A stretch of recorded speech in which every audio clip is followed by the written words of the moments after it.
Okay, now we're going to jump into the fourth step of the revenue recognition process. We just calculated the transaction price in step 3, and now we need to take that price and we need to allocate it to all the separate performance obligations that are part of the contract. Sometimes this can be a bit of a challenge, especially when there are multiple performance obligations or multiple deliverables that are part of the contract. Under US GAAP, firms are strongly urged to develop standalone prices for each of the performance obligations that are part of their contracts. However, there are some sales arrangements where getting a separate standalone price, there just might not be the ability to do it.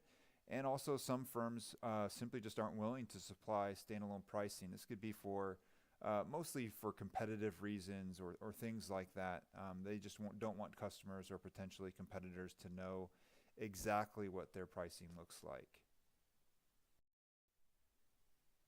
So in situations where there isn't standalone pricing, there are 3 alternatives that are acceptable under US GAAP. The first one is called the adjusted market assessment approach. Essentially, this is a situation where you have market values for each component or aspect of the sale, and you're just going to proportionally allocate the sales price based on those relative market values. The second approach is the expected cost plus a margin approach. This is a situation where you can forecast or estimate costs, and then of course you have your sales price, which is the margin above that. And so you can kind of calculate a margin and then allocate the sales price based on the overall or the total margin.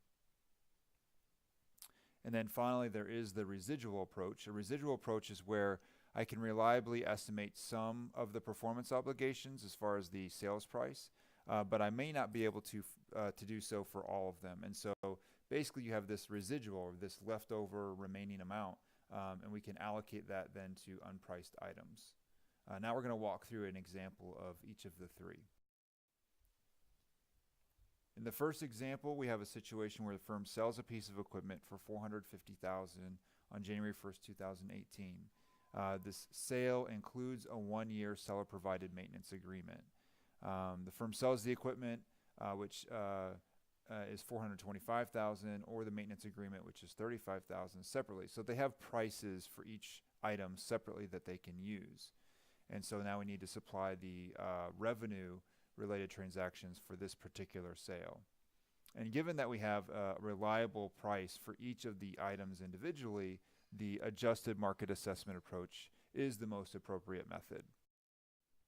And so the first thing we do is we calculate the total market value of the equipment in the maintenance agreement, which we see is $460,000. Then we allocate the sales price to each of the 2 obligations. The equipment would be allocated based on its market price and would receive an allocation of $415,761. The maintenance would receive the remaining allocation of $34,239. Again, I hope this calculation is pretty straightforward. And so we see the initial journal entry would have the cash that we received as part of the sale, and of course we would record the sales revenue at its value and the unearned maintenance revenue at its value. Now it's important to note that the maintenance revenue is going to be earned over time, over that year of the agreement, whereas the sales revenue gets recognized immediately.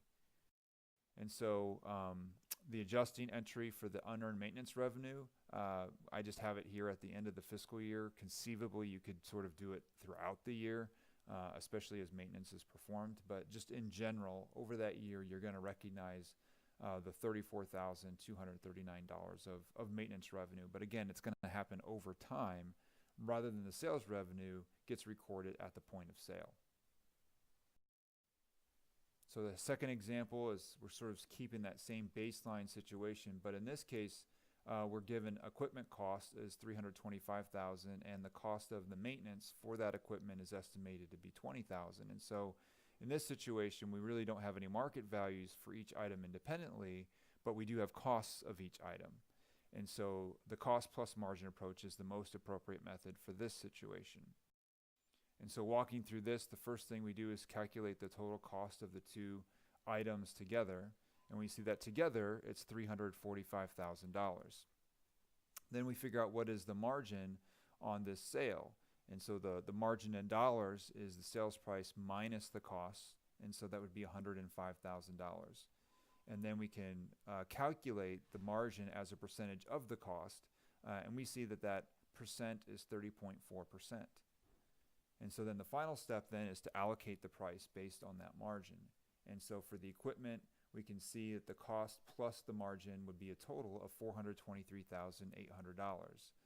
And then for the maintenance, we would get a number slightly different than $26,200 because of rounding. But just to be efficient and to make sure everything kind of is clean, we would just, the remaining amount would end up being allocated to the maintenance. But again, it's approximately the same cost plus margin, 30.4%. So then the initial entry, we record the cash receipt of $450,000, the sales revenue based on its cost plus margin, and then the unearned maintenance revenue based on its cost plus its margin. Of course, over the year, we would make these adjusting entries for the maintenance revenue. The nice thing about the cost plus margin approach, one benefit is as we have costs related to the maintenance, we could begin recording the revenue based on those costs. And so that's probably maybe a better way to do the maintenance revenue over the course of the year, would be basically record the revenue as costs are incurred. And then finally, we have our final example. And in this situation, we don't really have costs and we don't have a market price for both items, but we do have a market price for the maintenance. And so it's a situation where we can reliably estimate one item, the maintenance agreement, but we cannot reliably estimate the other item, which is the equipment. And so in this case, the residual approach is the most appropriate method.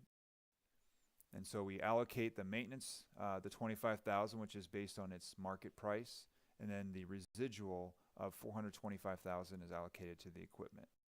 Same basic idea, the initial entry with both allocations, and then finally we would accrue or record the maintenance revenue over the course of the year.